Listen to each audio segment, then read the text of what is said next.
ก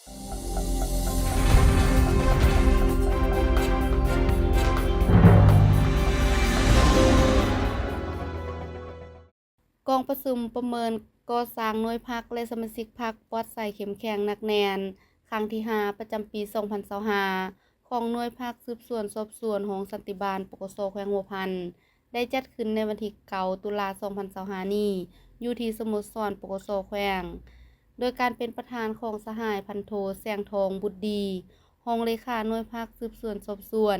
ให้เกียรติเข้าร่วมของสหายพันโทพรไสยะวงศ์วางคณะภาคหักฐานของสันติบาลรองหัวหน้าของสันติบาลปกสแขวงหัวพันมีบรรดาสหายสมาชิกพรรคภายในหน่วยเข้าร่วมสหายพันตรีคำอ้นพันธวงศ์คณะหน่วยพักสืบสวนสอบสวนได้ผ่านหางบทสรุปการก่อสร้างหน่วยพักปลอดใสเข้มแข็งหนักแน่นประจำปี 2025 และทิศทางแผนการประจำปี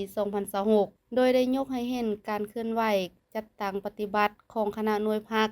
ในการเป็นเจ้าการนำพาสีนำสร้างแผนก่อสร้างหน่วยพักโดยการกำหนดจุดประสงค์ขาดหมายสู่ชนแต่ละด่านตามหาหลักการของการก่อสร้างหน่วยพักปลอดใสเข้มแข็งหนักแน่นเพื่อให้สมาชิกพรรคภายในหน่วยได้ประกอบความคิดความเห็นและลงประชามติรับรองเป็นเอกภาพแผนการในการจัดตั้งปฏิบัติคณะหน่วยพักสืบสวนสอบสวนได้เอาใจใส่นำพาจัดตั้งเผยแพร่เสื่อมซึมกำแหนนบรรดามติคำสั่งขอกำหนดกฎระเบียบกฎหมายและระเบียบการต่างๆของคันเทิงนำมาเป็นทิศทางแผนการในการนำพาสีนำจัดตั้งปฏิบัติของหน่วยพักเห็นว่าบรรดาสมาชิกพรรคภายในหน่วยมีคุณฐานการเมืองหนักแน่นมีคุณสมบัติศีลธรรมปฏิวัติมีความจงรักภักดีต่ออุดมการณ์ของพรรคมีน้ำใจเสียสละรับใส่ศาสตร์รับใส่ประชาชนโดยความบริสุทธิ์ใจสามารถกลายเป็นผู้สืบทอดภารกิจปฏิวัติของพรรค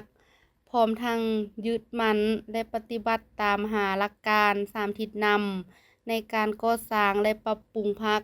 โดยถือเอาการร่วมชีวิตประจำเดือนเพื่อก่อสร้างปรับปรุงตำหนิส่งข่าว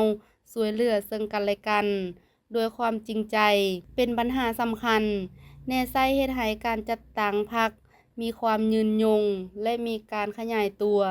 การประเมินก่อสร้างหน่วยพรรคปลอดใสเข้มแข็งหนักแน่นประจำปี 2025 ของหน่วยพรรคสืบสวนสอบสวน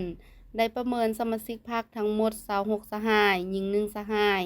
ในนั้นได้จัดประเภทสมาชิกพรรคแข่ง26สหายหญิง1สหายรวมเอาสมาชิกพรรคแข่งคิดเฉลี่ยหอยส่วนหอยและผลการประเมินหน่วยพรรคมีคะแนนรวมเฉลี่ย 9.6 คะแนนจัดประเภทหน่วยพรรคเป็นหน่วยพรรคแข่ง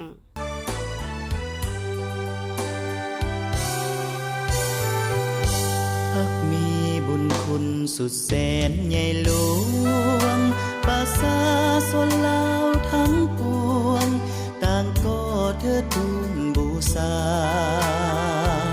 เปรียบเหมือนทวนไฟสว่างเยืองทางนำพาให้ศาสตร์ภาษาพัฒ